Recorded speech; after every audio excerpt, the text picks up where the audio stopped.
This time last year, residents in the Cicero Swamp area and residents all along Oneida Lake were preparing for mosquito spraying. David Castor Jr. was finally given the rights to move his father's remains back to Cicero, away from the woman who killed him.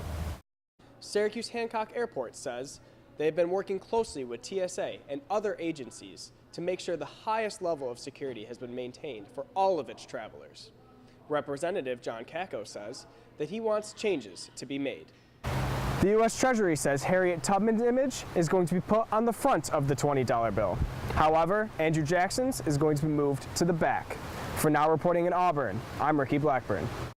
There has been many negatives to the extremely dry conditions in central New York recently. One upside, however, is the decrease in populations of mosquitoes for Onondaga and Madison counties. According to the Madison County Department of Health, mosquito populations are down by 70%. This time last year, residents in the Cicero Swamp area and residents all along Oneida Lake were preparing for mosquito spraying. However, this year, it is a different story. It's much lower than we normally see. Some might ask why the populations have decreased by so much in just 1 year.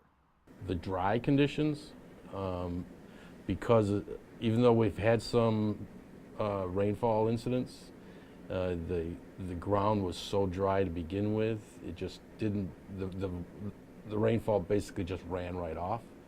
Mosquitoes need standing water in order to breed. Several have noticed the difference. I can attest that that definitely is the truth. Much less bug spray is needed. Some say the mosquitoes are still out in full force. Around your house, around your grounds. While others say this is a welcomed treat. And it's unusual for central New York. Madison County Department of Health still recommends wearing protective clothing along with proper repellent. Just because they have not found a pool of mosquitoes with diseases like West Nile and Triple E does not rule out the possibility of one. For now, reporting in Cicero, I'm Ricky Blackburn. This is naloxone, the drug used to save people who have overdosed on heroin. Kevin Alexander works with the East Area Volunteer Emergency Services, or EVES. He says the demand for this life-saving drug is at an all-time high. Come across quite a few patients that have overdosed due to heroin or other opiates. This year, especially. We've administered Narcan approximately 15 times. We've had 3 DOAs. Alexander says they pay a distributor $23.45 for a single dose.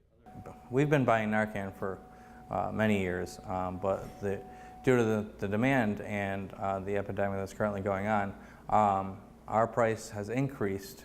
It's doubled since last year.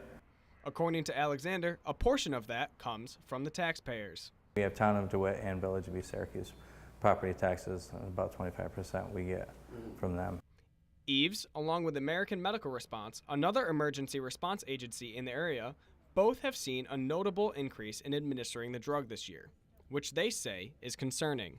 We're hoping that they understand that Narcan is not a cure-all. It is a last resort for people in a life or death situation. Reporting in Syracuse, I'm Ricky Blackburn. A big win for daily fantasy sports fans. Major fantasy sports sites like FanDuel and DraftKings will be back up and running in New York after being shut down in March.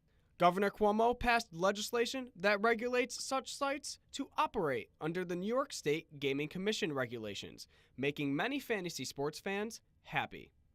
Playing daily fantasy, a lot of people play with their friends for a couple of dollars. Britt Devine is a daily fantasy sport expert who gives advice through his online podcasts, focusing on statistics and top players to pick for fantasy sports teams. Without this legislation passing, Britt's livelihood would have been at stake. I was protesting. It took my job away, and it's not like I could go get unemployment. For people like Devine, it isn't just sitting down, watching a game, and getting lucky. It's more than that. For me, it's clearly a game of skill. I put in a lot of time, a lot of research. I'm not just throwing my lineup together, having fun with my buddies for a couple of dollars. I'm playing thousands of dollars every night. This isn't just a win for sports fans. It's also a win for the state. The site will pay 15% of its revenue to the state in taxes. Much of that is going to fund education. The state predicts more than $4 million a year in tax revenue going straight to educational funds. Best of luck to all you fantasy sports fans. For now, reporting at Cicero, I'm Ricky Blackburn.